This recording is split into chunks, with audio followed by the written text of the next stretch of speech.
Hello everyone! Ayan, nagluluto po tayo ng pork butter and garlic. So ayan na, nilagyan po na siya ng konting salt at pepper bago po natin siya iluto. So ito, naglalagay na tayo ng garlic at butter. So yan na lang pang luto natin dun sa pork stick siya din, stick style, katulad din siya ng beef, pero pork tayo kasi mas afford, then okay naman siya, masarap din siyang gawing ganito. So ayan, niluluto po ito ng anak ko with garlic and butter. So simple lang naman tong menu na to, masarap na siya.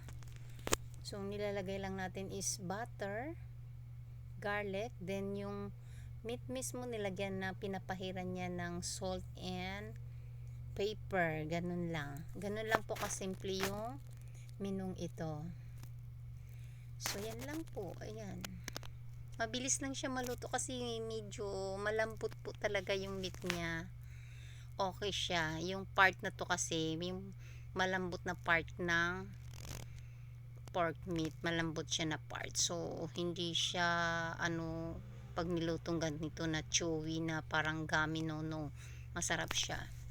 So ayan,